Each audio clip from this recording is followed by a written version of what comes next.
Hello students, in continuation of our discussion related to the performance analysis of the direct sequence per spectrum communications in presence of jamming. In this module, we will continue the same with the consideration that now the probability distribution of this jamming signal will be considered in the calculation, and we will consider in this module that this jamming signal or the interfering signal is having a Gaussian distribution. In the last two module we have learned, we have seen the we have derived also the symbol error probability in presence of different kind of the chips. We have seen the effect of the choice of the processing gain. We have also seen over the symbol error probability versus the detected signal or decided signal power or received signal power after the decision device, after spreading also with respect to the interfering signal.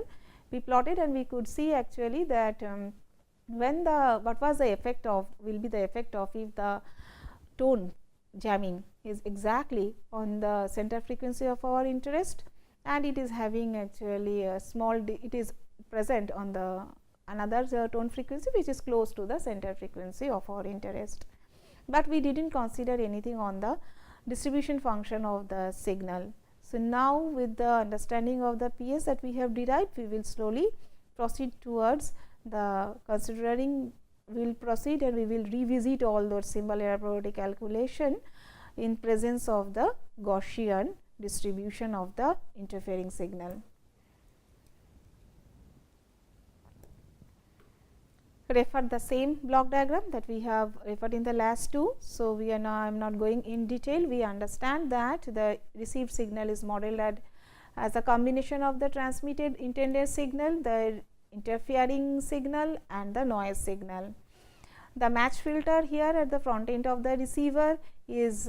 his transfer function is matched to the chip waveform. And after coming down to the baseband and after the output of the match filter is getting sampled at the rate of the chip rate, which is 1 by Tc. The sampler and the spreading sequence generator of the receiver, they are in sync in this consideration, and the sync is carried out by the clock, chip rate clock. The output of this demodulated sequence with the spreading sequence, the multiplied signal of these two is we are mentioning it as Zi, and once they are added over the capital G number of the samples, these samples are generated by the sampler, because if it is sampling at 1 by Tc rate, his target is to give you back the capital G number of the chips who are present over the duration of symbol, and this combined effect of this multiplication plus addition, he will give you the spreading operation. And we are really very interested to know the output of the adder circuit or the disparate circuit, where this V is having basically three sections. One section we saw is the signal contribution, another part is the contribution from the jamming signal, and third part was the contribution from the noise section.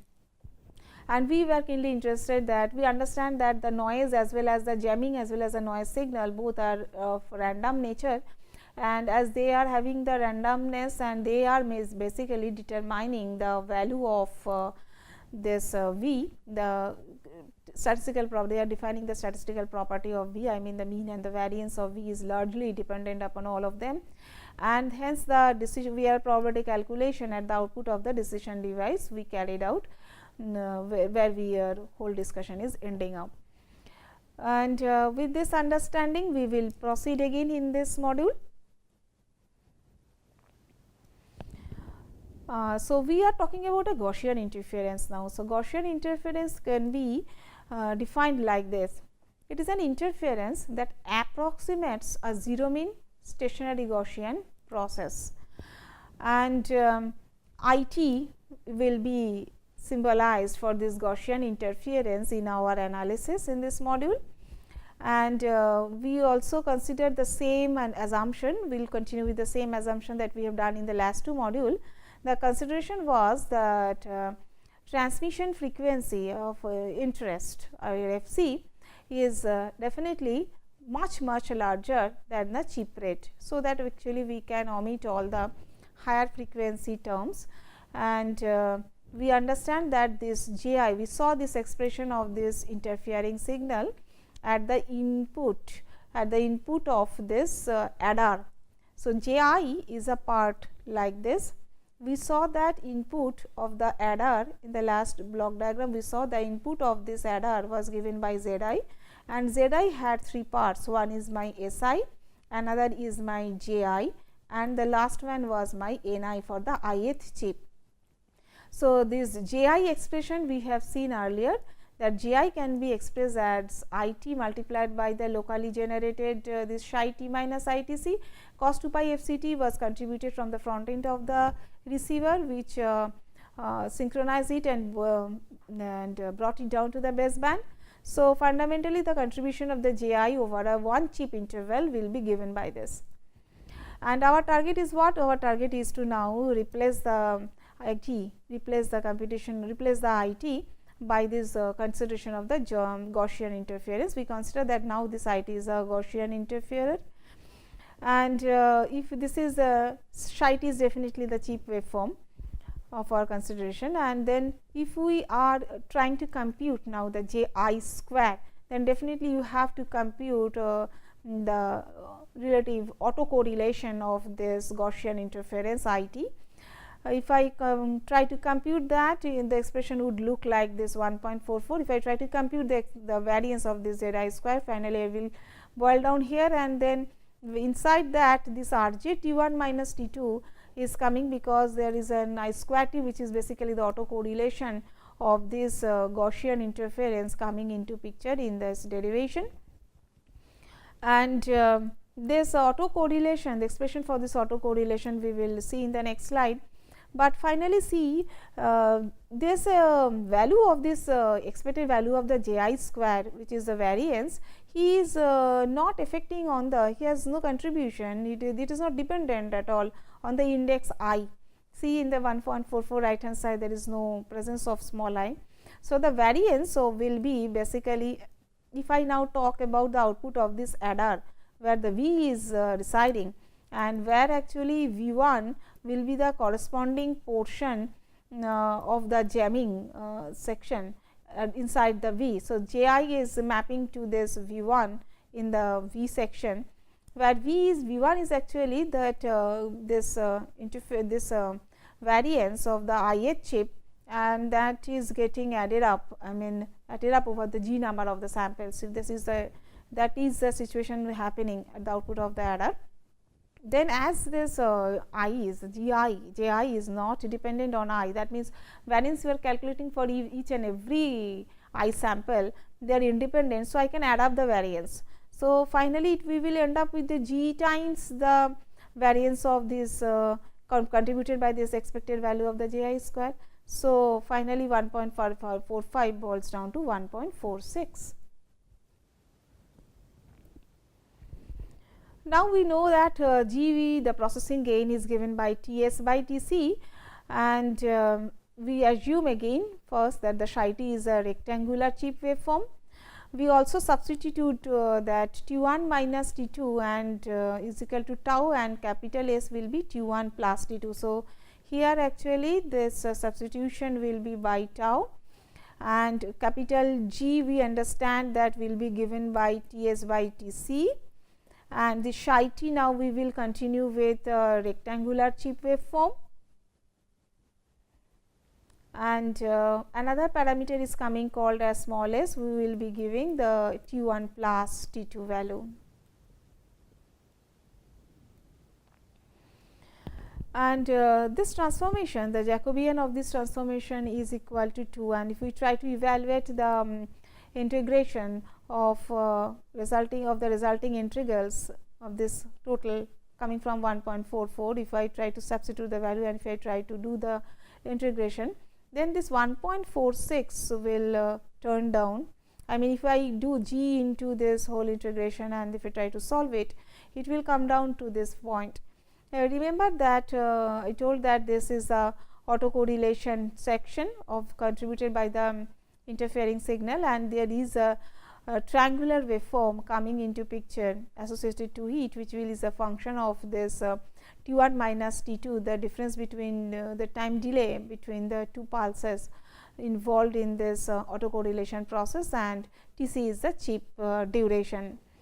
And remember the limit of this equation minus Tc to plus Tc,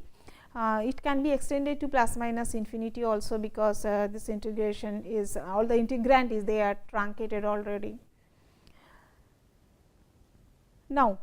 the function that we are seeing here, this r j tau and del multiplied with the triangular function, this is an even function. If this is an even function given here, then the corresponding this cos 2 pi f c tau, this cos term itself, they can be also substituted by the exponential term. If I do that, and I understand that the Fourier transform of this triangular function will be giving a sinc function again, we will be boiling down once again another form of this variance we can write down like 1.48, where this SJF is nothing but the power spectral density of the interfering signal after passing through the wideband filter of the receiver, and the IT which was considered in the earlier slide, which is a zero mean Gaussian process with which we started. Hence, actually if IT is, we are starting with a zero mean Gaussian process, so Zi will be also having a zero mean and jointly Gaussian. If this Pi are given in the earlier slide, whatever we have seen here, and the definition of all this Gi square will be the summation of this Pi multiplied by Zi also. If the Pi is given, and then the Vi is conditionally zero mean over, and then it is also Gaussian. This variance of the V1, it does not depend on the Pi, because we have seen that actually that variance V1 is a contribution of Ji, and Ji is actually not having any contribution from the I itself, and so Pi is not playing, approximately not having a lot of role on it. And then so V1 without conditioning, it is a zero mean Gaussian random variable, where blankly it is following the statistical property of IT. IT is Ji is first following the property of IT, and Ji is influencing the V1. So, the variance of V1 is also getting largely dominated by the IT itself fundamentally. So, it is actually a zero mean Gaussian random variable finally we are ending up with. We understand that the thermal noise and the interfering signal, they are completely IRD process, I mean they are independent and identically distributed, and hence the total noise that we will be considering here is V1 plus V2, and if I try to see actually the mean value of both of them, they will be actually this capital V will be V1 plus V2, and it is a zero mean Gaussian random variable finally, and the standard derivation yields that symbol error probability will be a Q function, because it is a Gaussian random variable finally ending up with, where it will be given by the symbol energy, or the symbol energy to the noise power spectral, one sided noise power spectral density, where this noise power spectral density will have the contribution from one sided noise power spectral density, and this NOE is a combined one sided power spectral density of the noise plus the jamming signal, which will have a part of one sided noise power spectral density plus actually the one sided power spectral density contributed by the jamming signal, and this equation is directly brought from the expression here of 1.48. Now, see the consideration, let us look inside it, that if we consider that this SJF can be given by the interference power spectral density multiplied by the transfer function of the initial wideband filter, because noise will be always having will be band limited by the wideband filter itself. So, if this is the situation, so this interference power spectral density SJIF, that will be basically we can shift with by means of your S dashed JF into HF square, and if it is has a flat spectrum, suppose over the whole band of your interest within the pass band of this wideband where the wideband filter is operating. So, then this SJF can be given by I by 2 W1, where when the mod of this frequency is less than equal to W1 by 2, and it will give you the 0 otherwise. So, I by W1, substituting the value of I by W1 in the expression, and considering the fact that the transmission frequency is much higher than your chip rate, we will be coming down to this expression of 1.52. We are substituting the value into 1.50, using 1.51, we are down to 1.52. So, now this equation shows you some nice thing. Actually, if my F1 is equal to my Fc, or your Fd equal to 0.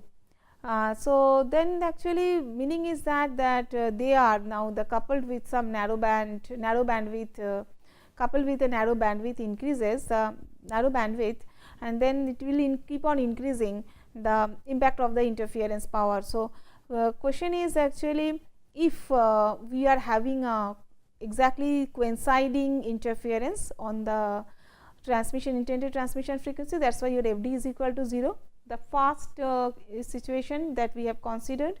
And then even if actually F1 and otherwise actually F1 is equal to your Fc, and so and then actually you are having a very narrow bandwidth of this interfering signal, then the impact of the interference power, it's keep on increasing. And since the integrand upper boundary is bounded by unity, so this effect of this one-sided power spectral density will be always less than equal to this one-sided power spectral density of the noise plus some contribution coming expressed like this. This I into Tc is nothing but this I by the total bandwidth, which we are taking as 0, and this bandwidth is equal to given by 1 by Tc is the bandwidth of the narrowband interfering signal after the dispersing, and this is the power spectral density of the power spectral density finally, because it is the power of the incoming signal and it is divided by the bandwidth of this interfering signal after dispersing. So, if I compute this guy, so the I0 is the contribution from the power spectral density contributed by the jamming signal. So, NOE can be having either less than the both of them, or it can be actually the equal to that, and this equation is finally showing and proving you that if you are having a very narrow bandwidth interference very close to the center carrier frequency of your interest, or close to that or exactly on the center carrier frequency of your transmission, your effect the impact of the interference power, how actually it will be varying. We have seen this graph in the earlier module, where we discussed that for if you are having a interference close to the center frequency, and if you are having a very high processing gain, so you can control the deviation of the model developed, similar probability model developed in the last module, which compared to the nearly exact consideration, and at a target bit rate of for data communication of 10 to the power minus 5, that approximated model is proven to be close to the nearly exact model, and they are deviating around 0.1 dB. If I consider all the other parameters which were considered to generate this result, for example, that G value was equal to 17 dB, Gs by I equal to Gs by I, that means dispersing signal disparate signal to the interference ratio we consider to be 10 dB. We consider that Fd will be equal to 0. So, for all that consideration, if we hold good same way, and now we are considering now that the distribution of this interference is equal to Gaussian, then we will see that the error probability that you are ending up with here, the error probability was given by that square root of 2 I Cs by NOE that we have seen earlier, and which is basically less than equal to the N0 plus ITC, because we have already established the expression that NOE will be less than equal to always the N0 plus ITC, and where my ITC is basically I0, where I0 was given by I by capital B, or this is equal to 1 by capital B. It is a power spectral density of the interfering signal, and hence it will be the symbol error probability will be always less than equal to this Q function, and this upper bound is really very tight. If and only this will be really very tight if f d is close to 0 and the Gaussian interference is a narrow band interference. And if I plot the same graph with the parameter that I have shown earlier, with the parameter that we have considered for the last module case, then there is a very nice observation. The replot of this expression or this 1.54, basically 1.5 expression 1.54 with the parameter that we have considered for the last slide and the last module, which is equal to my gain is equal to 17 dB and your G S by I mean received signal to the interference power to be 10 dB and my FDA is equal to 0. Only consideration is that the power is distribution of the interfering signal is Gaussian. In that case, what we find that there is roughly around 2 dB more interference power you will be required for the worst case Gaussian interference to degrade the symbol probability or symbol error probability as much as a tone interference at the carrier frequency does. So, situation is such that for worst case Gaussian interference 2 dB more interference power you have to put if you wish to degrade the symbol error probability as much as the tone interference at the carrier frequency does. You have a gap of around 2 dB value in terms of the interference power if you consider the Gaussian distribution is going on. So, worst possible Gaussian interference also needs 2 dB more power to degrade the symbol error probability equal to the tone interference exactly happening at the carrier frequency. So, we will go back and revisit.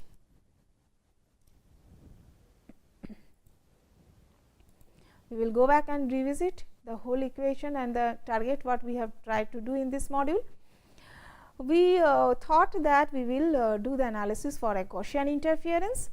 Target is that the Gaussian interference was a zero mean having a stationary Gaussian process. So, by means of which now the interferer are interfering our system, and we also considered that the transmission frequency is having a much higher value compared to our chip rate, and we have recomputed the received signal inside the received signal what is the contribution of this jamming signal. We saw that actually with this Gaussian process we can nicely boil down to some known autocorrelation structure, and that autocorrelation structure will followed us with a triangular kind of wave shaping triangular function involved inside that variance computation. Because of the involvement of this triangular function, we saw that if we are applying the standard convolution property and we are introducing the known Fourier transformation for this triangular function. So, the variance will be a function of given by a power spectral density involved inside the interference or interfering signal, and followed by the some other followed by the other parts of the analysis, other parts of the element. And we considered here few things to be remembered when your interference is having a Gaussian distribution, and if you are considering that the Gaussian distribution or the signal having a Gaussian distribution is having a zero mean, and that we have considered, it is considered to be followed when we have entered after the sampler we are trying to consider the contribution of the sampling or contribution of the jamming part inside the sampled signal, and we carry forwarded the zero mean and the Gaussian distribution consideration jointly inside that also. And we have seen nicely that this variance computation of this J I, which is the interference part playing some role on the incoming or sampled signal, it is independent of I. So, that is why actually the variance furthermore the variance computed from this Z I, which is actually the variance of interference or the jamming signal entering into the decision device, he is also having no effect on the I, and basically he is also not dependent on the PIs. PI is the sequence of values +1 or -1, and as the variance is this is a one direction, and in other direction we saw that the variance is variance computation, total variance of the V, which is contributed by the variance of the noise signal and the variance of the interfering signal. We saw that as the noise sample and the interfering sample, they are independent and identically distributed, and there is they are mutually independent also, independent process also, and hence there is no coupling in between, and they are the zero mean Gaussian random variable, each of them are, and finally leading the distribution of the capital V to be a zero mean Gaussian random, and that is why we could apply the classical standard derivation for the symbol error probability, which is governed by the Q function. But inside that Q function we saw that there is a noise power spectral density, but noise power spectral density here is governed by the one sided noise power spectral density and plus the contribution from the interfering signal. Inside that interfering signal contribution we had a power spectrum, interference power spectral density, interference the power spectrum of the interfering signal, and that can be further simplified considering the wideband filter bandwidth. And given that actually he is giving the waveform and the interference is having a flat kind of the flat spectrum over the bandwidth of our interest, wideband filter bandwidth interest, then we could find out that this NOE, what is a one sided power spectral density of combined effects, we could compare, and we could finally see that this one sided power spectral density, now whatever we are getting, it is basically less than the power spectral individual power spectral addition power spectral density of this N0 plus I into Tc. And finally, the symbol error probability, the expression for this Gaussian distribution, we could find that it is always less than equal to the Q function of square root of twice Cc by N0 by I Tc, because it is upper bounded by 1. And to get a symbol error probability equivalent to the tone interference, that equivalent to a tone interference, you have to, with a Gaussian interference, you have to put a 2 dB more interference power to get to degrade the symbol error probability up to the situation when the tone is exactly present on the center frequency of our interest. So, degradation will not be that much with respect to the Gaussian interference. If we consider the interference to be a Gaussian interference, that is a solution, that is the final conclusion that we have learned from this module.